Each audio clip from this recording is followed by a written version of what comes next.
Welcome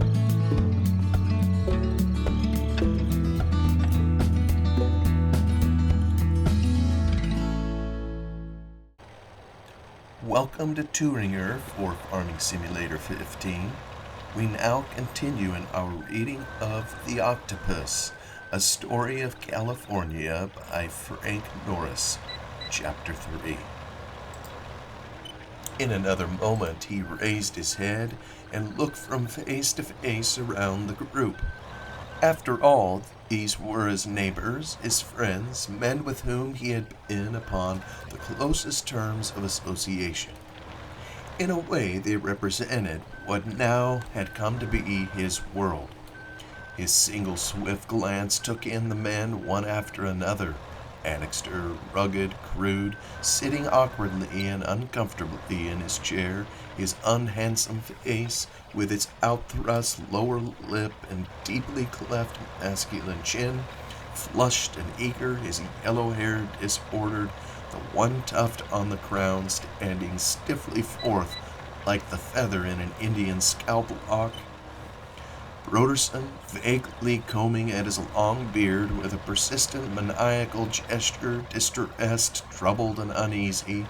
Osterman, with his comedy face, the face of a music-hall singer, his head bald and set off by his great red ears, leaning back in his place, softly cracking the knuckle of a forefinger, and, last of all, and close to his elbow, his son, his support, his confidant and companion, Heron, so like himself, with his own erect, fine carriage, his thin, beak-like nose, and his blond hair with its tendency to curl in a forward direction in the front of the ears, strong, young, courageous, full of the promise of the future years.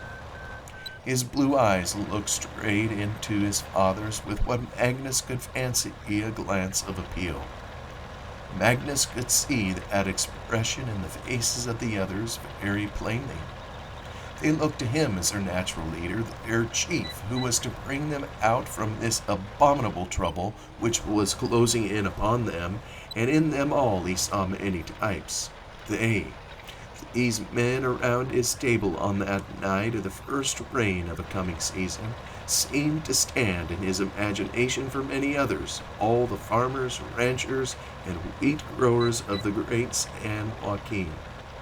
Their words were the words of a whole community, their distress the distress of an entire state, harried beyond the bounds of endurance, driven to the wall, coerced, exploited, harassed to the limits of exasperation. "I will think of it," he said, then hastened to add, "but I can tell you beforehand that you may expect only a refusal." After Magnus had spoken, there was a prolonged silence. The conference seemed of itself to have come to an end for that evening. Presley lighted another cigarette from the butt of the one he had been smoking, and the cat, Princess and Athalie, disturbed by his movement and by a whiff of drifting smoke, jumped from his knee to the floor, and picking her way across the room to Annixter, rubbed gently against his legs, her tail in the air, her back delicately arched. No doubt she thought it time to settle herself for the night, and as Annixter gave no indication of vacating his chair, she chose this way of cajoling him into ceding his place to her. But Annixter was irritated at the princess's attentions, misunderstanding their motive. "Get out," he exclaimed, lifting his feet to the rung of the chair. "Lord love me, but I sure do hate a cat." "By the way," observed Osterman, "I passed Genslinger by the gate as I came in tonight. Had he been here?" "Yes, he was here," said Heron, but Annixter took the words out of his mouth. "He says there's some talk of the railroad selling us their sections this winter." "Oh, he did he?" exclaimed Osterman, interested at once. "Where did he hear that?" "Where does a railroad paper get its news? From the general office, I suppose." I hope he didn't get it straight from headquarters that the land was to be graded at $20 an acre, murmured Broderson. What's that? Demanded Osterman. $20. Here, put me on, somebody. What's all up? What did Genslinger say? No, you needn't get scared, said Annixter. Genslinger don't know, that's all. He thinks there was no understanding that the price of the land should not be advanced when the P&SW came to sell to us. Oh, muttered Osterman, relieved. Magnus, who had gone out of the office on the other side of the glass-roofed hallway, returned with a long yellow envelope in his hand, stuffed with newspaper clippings and thin, closely printed pamphlets. Here's the circular, he remarked, drawing out one of the pamphlets. The conditions of settlement to which the railroad obligated itself are very explicit. He ran over the pages of the circular, then read aloud. The company invites settlers to go upon its lands before patents are issued or the road is completed, and intends in such cases to sell them in preference to any other applicants and at a price based upon the value of the land without improvements. And on the other page here, he remarked, they refer to this again. In ascertaining the value of the lands, any improvements that a settler or other person may have on the lands will not be taken into consideration, neither will the price be increased in consequence thereof. Settlers are thus ensured that in addition to being accorded the first privilege of purchase at the graded price, they will also be protected in their improvements. And here, he commented, in Section 9 it reads, the lands are not uniform in price, but are offered at various figures, from $2.50 upward per acre. Usually land covered with tall timber is held at $5 per acre, and that with pine at $10. Most is for sale at $2.50 and $5. When you come to read that carefully, hazarded old Broderson, it's not so very reassuring. Most is for sale at $2.50 an acre, it says. That don't mean all.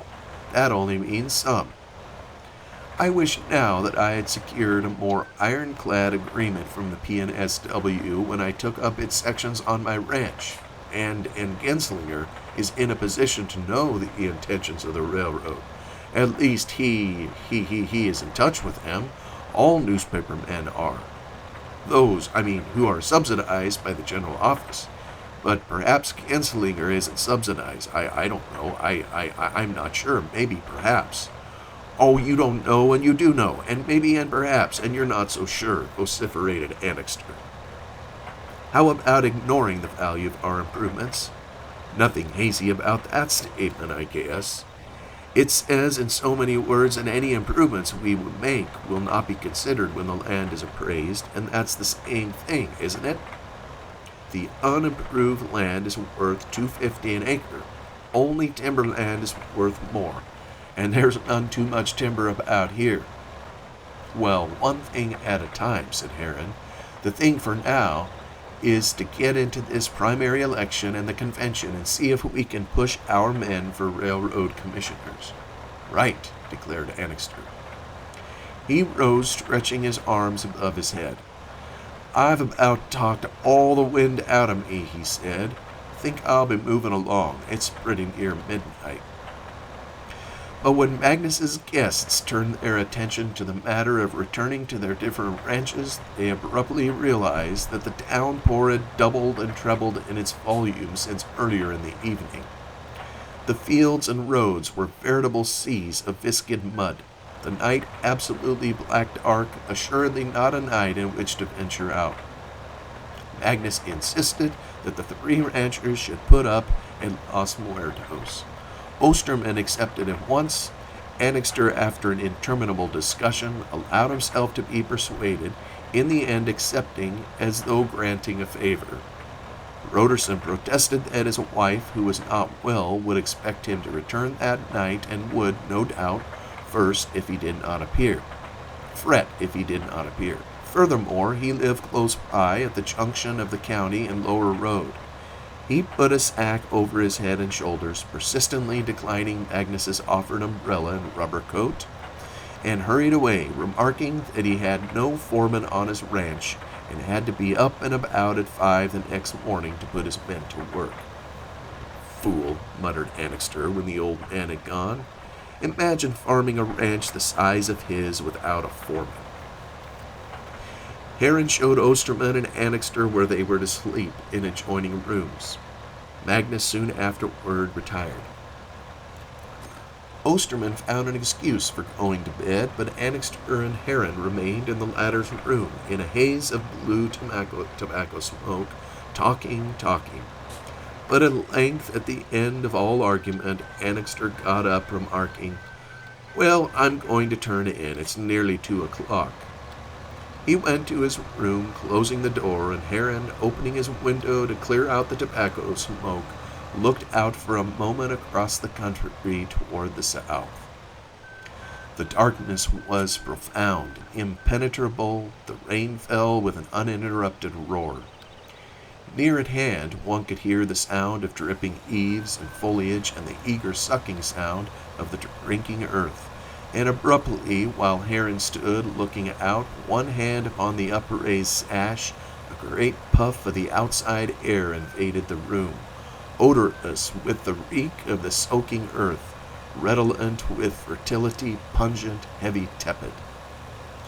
He closed the window again and sat for a few moments on the edge of the bed, one shoe in his hand, thoughtful and absorbed, wondering if his father would involve himself in this new scheme, wondering if, after all, he wanted to.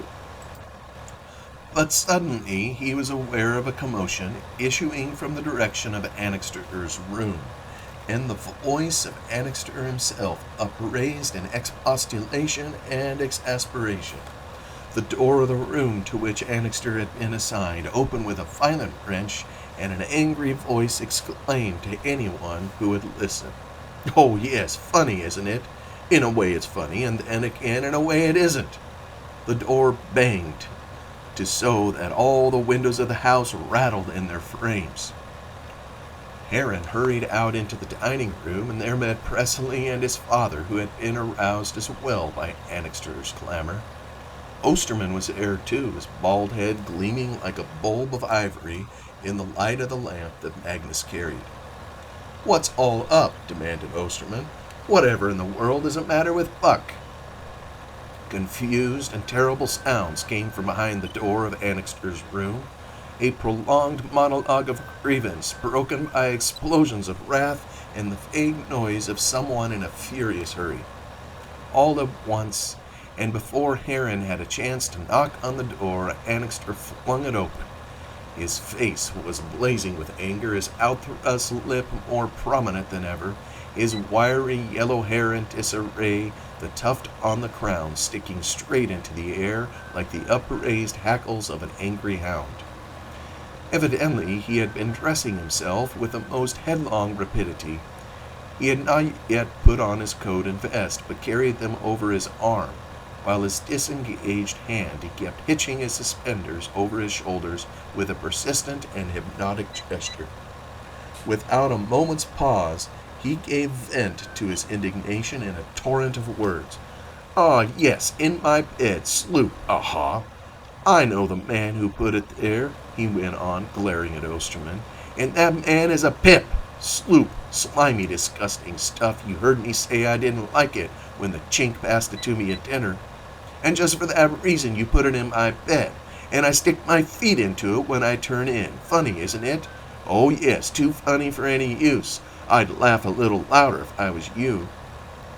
"Well, Buck," protested Heron as he noticed the hat in Annixter's hand, "you're not going home just for—" Annixter turned on him with a shout. "I'll get plumb out of here," he trumpeted. "I won't stay here another minute." He swung his waistcoat and coat, scrabbling at the buttons in the violence of his emotions. "And I don't know but what it will make me sick again to go out in a night like this. No, I won't stay. Some things are funny, and then again there are some things that are not. Oh, yes, sloop. Well, that's all right. I can be funny, too, when you come to that." You don't get a cent of money out of me. You could do your dirty bribery in your own dirty way. I won't come into this scheme at all. I wash my hands of the whole business.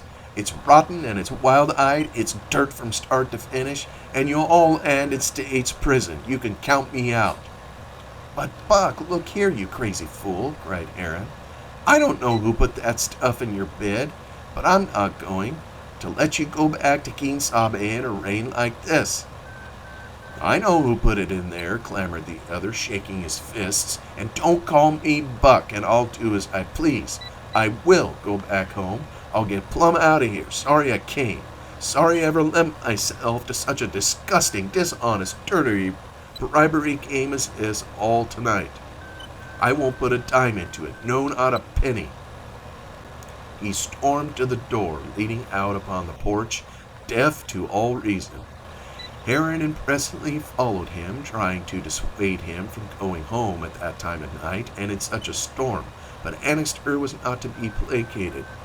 He stamped across to the barn where his horse and buggy had been stabled, splashing through the puddles underfoot, going out of his way to drench himself, refusing even to allow Presley and Heron to help him harness the horse.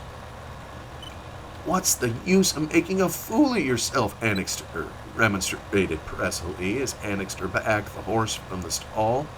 "You act just like a 10-year-old boy. If Osterman wants to play the goat, why should you help him out?" "He's a pip," vociferated Annixter.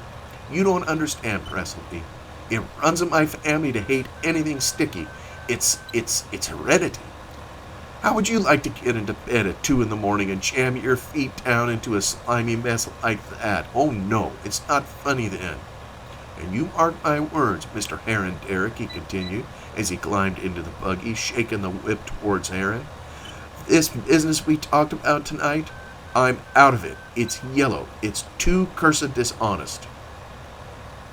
He cut the horse across the back with the whip and drove out into the pelting rain.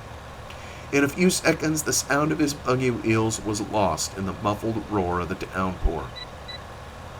Heron and Presley closed the barn and returned to the house, sheltering themselves under a tarpaulin carriage cover. Once inside, Heron went to remonstrate with Osterman, who was still up. Magnus had again retired. The house had fallen quiet again.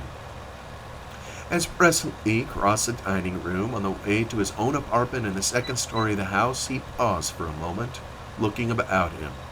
In the dull light of the lowered lamps, the redwood paneling of the room showed a dark crimson as though stained with blood. On the massive slab of the dining table, the half-empty glasses and bottles stood about in the confusion in which they had been left, reflecting themselves deep into the polished wood. The glass doors of the case of stuffed birds was a subdued shimmer. The many-colored Navajo blanket over the couch seemed a mere patch of brown. Around the table, the chairs in which the men had sat throughout the evening still ranged themselves in a semicircle, vaguely suggestive of the conference of the past few hours, with all its possibilities of good and evil, its significance of a future big with portent. The room was still. Only on the cushions of the chair that Annixter had occupied, the cat, Princess Nathalie, at last comfortably settled in her accustomed place, dozed complacently, her paws tucked under her breast, filling the deserted room with the subdued murmur of her contented purr. Chapter 4. On the Quien Sabe ranch, in one of its western divisions, near the line fence that divided it from the Osterman holding, Phantom E was harnessing the horses to the plow, to which he had been assigned 2 days before, a stable boy from the division barn helping him.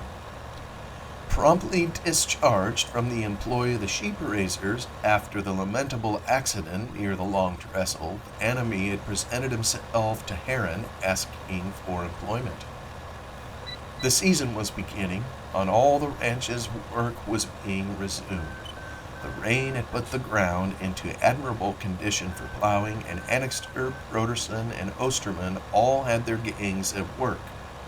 Thus, Phantom E was vastly surprised to find Los Muertos idle. The horses still in the barns, the men gathering in the shade of the bunkhouse and eating house, smoking, dozing, or going aimlessly about, their arms dangling. The plows for which Magnus and Heron were waiting in a fury of impatience had not yet arrived, and since the management of Los Muertos had counted upon having these in hand long before this time, no provision had been made for keeping the old stock in repair.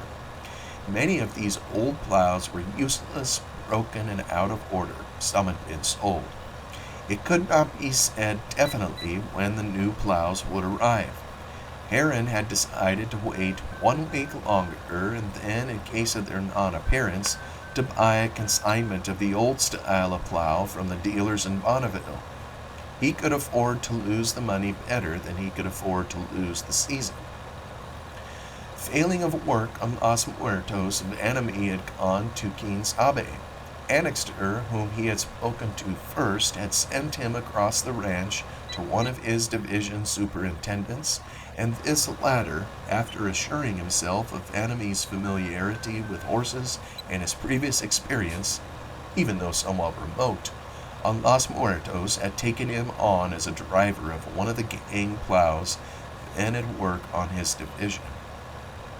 The evening before, when the foreman had blown his whistle at 6 o'clock, the long line of plows had halted upon the instant, and the drivers, unharnessing their teams, had taken them back to the division barns, leaving the plows as they were in the furrows. But an hour after daylight the next morning the work was resumed. After breakfast, Vanamy, riding one horse and leading the others, had returned to the line of plows together with the other drivers. Now he was busy harnessing the team. At the division blacksmith shop, temporarily put up, he had been obliged to wait while one of his lead horses was shod, and he had been thus delayed quite 5 minutes. Nearly all the other teams were harnessed, the drivers on their seats waiting for the foreman's signal. "All ready here?" inquired the foreman, driving up to Vanamy's team in his buggy. "All ready, sir," answered Vanamy, buckling the last strap. He climbed to his seat, shaking out the reins, and turned about, looking back along the line, then all around him at the landscape, inundated with the brilliant glow of the early morning. The day was fine. Since the first rain of the season, there had been no other.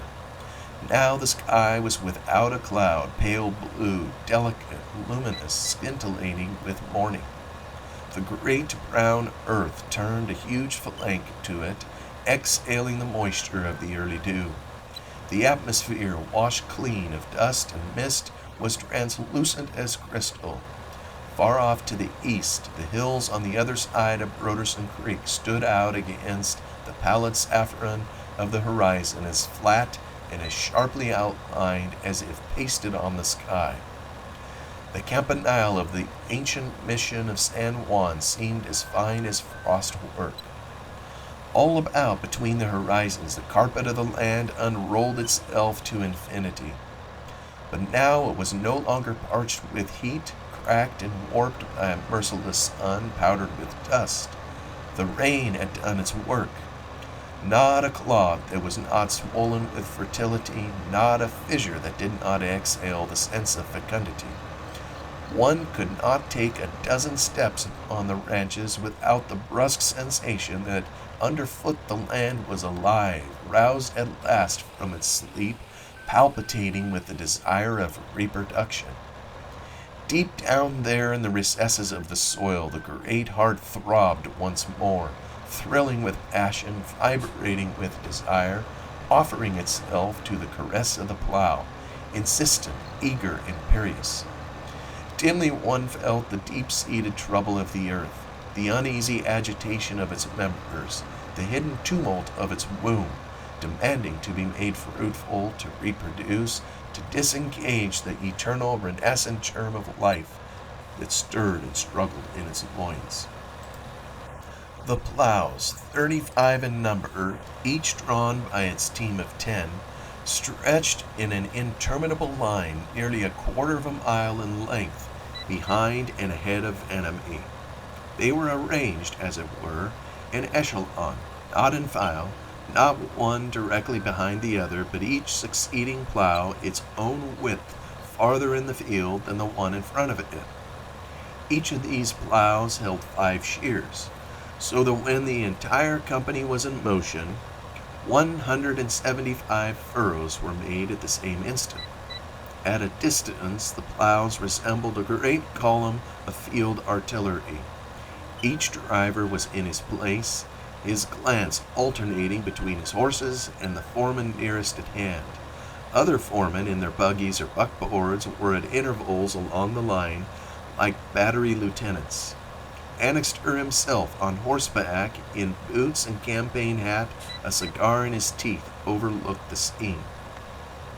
The division superintendent on the opposite side of the line galloped past to a position at the head. For a long moment there was a silence. A sense of preparedness ran from end to end of the column. All things were ready, each man in his place. The day's work was about to begin. Suddenly, from a distance at the head of the line came the shrill trilling of a whistle. At once the foreman nearest enemy repeated it, at the same time turning down the line and waving one arm. The signal was repeated, whistle answering whistle, till the sounds lost themselves in the distance. At once the line of plows lost its immobility, moving forward, getting slowly underway, the horses straining in the traces.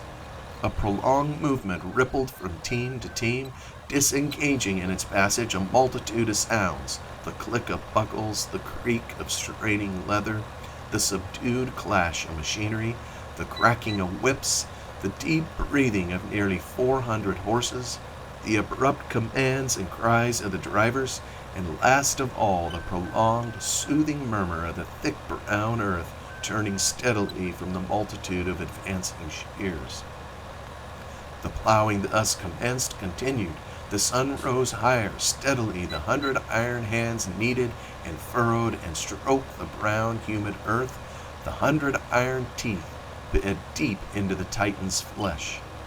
Perched on his seat, the moist living reins, slipping and tugging in his hands, Vanamee, in the midst of this steady confusion of constantly varying sensation, sight interrupted by sound, sound mingling with sight, on this swaying, vibrating seat, quivering with the prolonged thrill of the earth, lapsed to a sort of pleasing numbness, in a sense hypnotized by the weaving maze of things in which he found himself involved. To keep his team at an even regular gait, maintain the precise interval, to run his furrows as closely as possible to those already made by the plow in front. This, for the moment, was the entire sum of his duties. But while one part of his brain, alert and watchful, took cognizance of these matters, all the greater part was lulled and stupefied with the long monotony of the affair. The plowing, now in full swing, enveloped him in a vague, slow-moving whirl of things. Underneath him was the jarring, jolting, trembling machine. Not a clod was turned, not an obstacle encountered, that he did not receive the swift impression of it through all his body. The very friction of the damp soil sliding incessantly from the shiny surface of the shears seemed to reproduce itself in his fingertips and along the back of his head. He heard the horse hoofs by the myriads crushing down easily, deeply into the loam, the prolonged clinking of traced chains, the working of the smooth brown flakes in the harness, the clatter of wooden hames, the champing of bits, the click of iron shoes against pebbles, the brittle stubble of the surface ground cracking and snapping as the furrows turned, the sonorous, steady breaths wrenched from the deep, laboring chests, strap-bound, shining with sweat, and all along the line the voices of men talking to the horses. Everywhere there were visions of glossy brown backs, straining, heaving, swollen with muscle, harness streaked with specks of froth, broad cup-shaped hoofs, heavy with brown loam, men's faces red with tan, Blue overalls spotted with axle grease, muscled hands, the knuckles whitened in their grip on the reins, and through it all the ammoniacal smell of the horses, the bitter reek of perspiration of beasts and men, the aroma of warm leather, the scent of dead stubble, and stronger and more penetrating than everything else, the heavy, enervating odor of the upturned living earth. At intervals from the tops of one of the rare low swells of the land, Vanamee overlooked a wider horizon. On the other divisions of Quien-Sabe, the same work was in progress. Occasionally he could see another column of plows in the adjoining division, sometimes so close at hand that the subdued murmur of its movements reached his ear, sometimes so distant that it resolved itself into long brown streak upon the gray of the land. Farther off to the west on the Osterman ranch, other columns came and went, and once from the crest of the highest swell in his division, Vanamee caught a distant glimpse of the Broderson ranch. There, too, moving specks indicated that the plowing was underway. And farther away still, far off there beyond the fine line of the horizons, over the curve of the globe, the shoulder of the earth, he knew there were other ranches, and beyond these others, and beyond these still others, the immensities multiplying to infinity.